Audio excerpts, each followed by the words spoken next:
I was wondering, what's the most Cretan thing in your house? So in my house, the most creative thing I have would be my instruments. And I'd like to show you my lirachi. So this is something I purchased from Iraklio. It's a little bit smaller Wow. than the traditional Cretan lira, and it's tuned 2 notes higher. So the lirachi, it's a more traditional Cretan lira. So if you look at videos of Mundaki, when he was playing back in the day before Stagachi made the lira. So Stagachi is the base of our Cretan lira today. And I can show you the pear-shaped lira. So that's a pear shape, right? Yep. Whereas before Stagachi started to produce those liras, it was something very similar to this. Not as intricate at the top, more like a chochlio, so the snail at the top. But it was very, very narrow and thin, and it was mainly tuned higher. Wow. So if you hear a lot of protomastores who play, they're singing really loud and really almost like they're screaming. Why it's tuned higher is because back in the day, if you were to have a parea with yourself and another 10, 15 people, there was no microphones and no speakers. So we'd need something that's tuned up where you can really hear that instrument, and my voice would be really, really prominent. I was very curious. What's the most Cretan thing in your house? It's so funny you asked that, because this time a week ago, it would have been my litter, my Cretan litter. But my husband and I received a very beautiful gift last weekend from my sister-in-law. I'll show you actually, rather than explain it, because it's a visual thing. Yeah. So she knows how important our Greek identity is, and she's a fantastic artist. So as her belated wedding gift to us, she's decided to paint this. Oh, wow. Yeah, I had to show you. So this is a portrait of my husband and I. I've got a traditional Cretan costume there, and my husband's in the Tsolya there. His family's from Mani in the Peloponnese. And she's depicted the mountains in the background, because the landscape in Crete and Mani tends to be quite similar. So she's depicted the mountains in Crete and Mani in the background. So I would say that is hands down the most Cretan thing in our house right now. Shout out to Sophia Mercurius. If you want your painting done, hit me up and I will get in touch with her. I have to ask you, what's the most Cretan thing in your house? Okay, so the most Cretan thing in my house was given to me by my yaya when I first moved out against her wishes. So she gave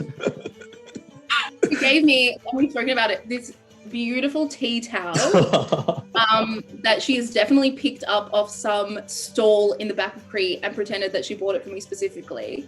So you can see the traditional Cretan dances. It does get a lot of comments in my home. It's got pride of place. It's the decorative tea towel no one's allowed to use. Oh, that's so good, Mim. I love it. She was like, I have a present for you. I'm like, you definitely just grabbed something back. I can't help but ask, what's the most Cretan thing in your house? I used to have, I don't have it anymore. I used to have a vinyl copy, a vinylio record of Skordalo o Christos Discos Skordalo. Oh, what? But probably one of the Sariki. I've got a Sariki in my loot case from Lefkoya in southern Revno, like really way down south. Lefkoya. I've got a Mavro Sariki that stays in my loot case all the time, and that was given to me by the first lira player I ever played with. He lived in Adelaide for about 18 months. Yeah. And he was from Lefkoya, and he studied in Australia, and his yaya made that for me. And many years later, after that, a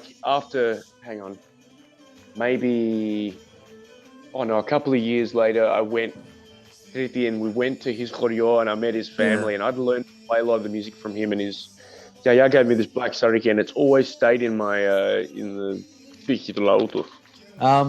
What's the most Cretan thing in your house? Oh, well, I'm glad you asked me that. And after doing a little whip around, Yeah.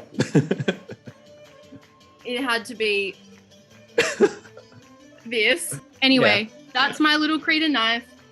Honestly, my dad gave me like a bunch of little Cretan things. He was like, oh, you want Cretan? Oh, you want this? Oh, you want this? And I was like, whoa, I just need one thing. What's the most Cretan thing in your house? Most Cretan thing in my house, I've got these two little statuettes. They're adorable. My yaya couple had gotten me these, and I just love them because they're simple, like what I like, but also play like. But they also have a bit of an homage to the Cretan traditional costumes. Yeah. Oh, Fiona, I love it. That's fantastic. James, what's the most Cretan thing in your house? Well, first and foremost, you know, you gotta cheers to everything, especially when you get a presentation and an assessment done. So this is for you and everyone else. Opa, got a headache too. So We've got a shot glass, but cheers. Evviva.